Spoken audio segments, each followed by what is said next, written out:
All right, so I've spoken briefly before about how we can only perceive the world around us, the universe, and everything in it from our perspective. We can see other people who we assume are doing the same, but for us, there's only one vista from which we can view everything, and that is right here, or actually right in here. And I've also spoken about how we're not our body. So this face, this is my face, sure, but it's not me. These are my hands, sure, but they're not me. I am in here somewhere. I'm some sort of conscious energy that is within my body. And it's the same, my eyes are not me. My touch sensors in my skin, they're not me, but they're a part of me. And they're the devices through which we, or I, experience the world around me. And what happens when light hits my eyeball? It triggers an electrochemical reaction that travels down my neurons into my brain, and in there somewhere it's deciphered and I become aware of what I'm seeing. In a sense, when we see the world, when we taste the world, we're drawing it into us.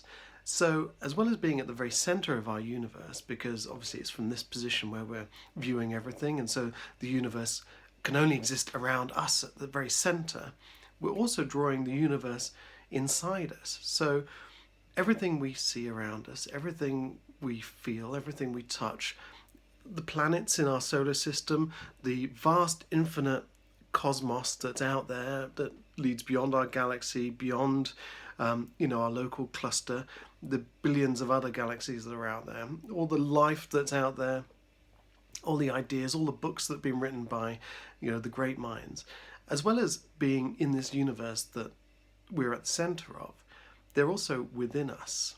So we've drawn them in and we're experiencing them in here somewhere, or in here. And with that, in here is not just the universe that we live in, but also it's our dreams, the things we visualize, the thoughts we have, the feelings that we have, the love we feel for others, the anger, the hate. It's all in here.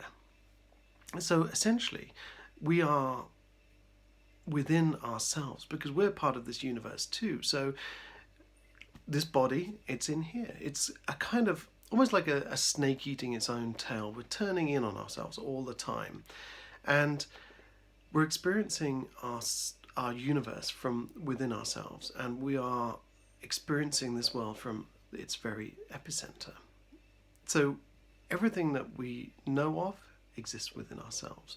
If you are religious and you believe in God, whether that's the Christian God or you believe in Allah, or if whatever your religion, your God exists within you. It's a perceptive thing. It's a notion that our world is about our perception, and that's how we experience it. So God lives within us.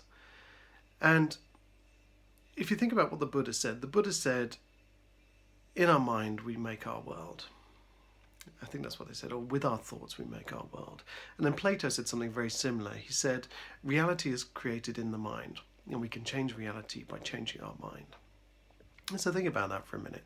If everything we perceive and everything we are and everything that the universe is exists within us, within the energy that is in this body, which transcends the multiverse by using its imagination to explore ideas that are as real as the world we believe to be real, because it's all in here, so it must be equally as valid and as real, then we are infinite. We're infinite beings. And for the moment, we're just perceiving things through this suit, if you like, this device of the human body with its taste buds and its touch sensors and its sight and its smell and all of these things. In here, we are infinite. And when you zoom in on our cells and our atoms and zoom in as close as you possibly can, it's impossible to see where we end and the universe around us begins. There's no boundaries. They break down. And we can break down these boundaries with our consciousness, and we can explore our infinite size and infinite sense of being by just going inwards and following it within ourselves. So it's a bit of a rambling thought today, but understand that the universe exists around us, we're at its center, and therefore it is here for us, but it also exists within us. And everything we know, everything we've seen, everything we've imagined is all equally valid. All those dreams, all those ideas and concepts and notions, they're as real as the leaves on the trees outside, and the road down, at the end of our lane, and the fence at the end of our garden, and the sun that this earth revolves around. It's all as real as that, and it's as real as we want it to be, and it exists within us. Now, it sounds bonkers, okay, and you might think, okay, this is like getting into metaphysical mumbo jumbo. But if we are at the centre of the universe, if the universe is within us and it's for us, there's no reason why we can't, like Plato said, change our reality by changing our mind. So there you go. It's a little bit of motivation. It's all here for us. It's all here within us, and we are within us in this kind of infinite loop that goes backwards and forwards. Like when you show when you point the camera at your television screen, you get that kind of feedback loop.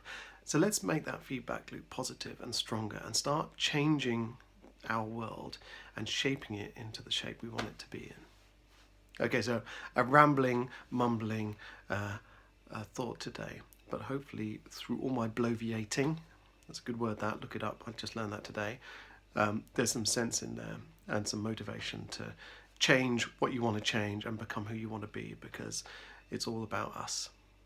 All right, cheers.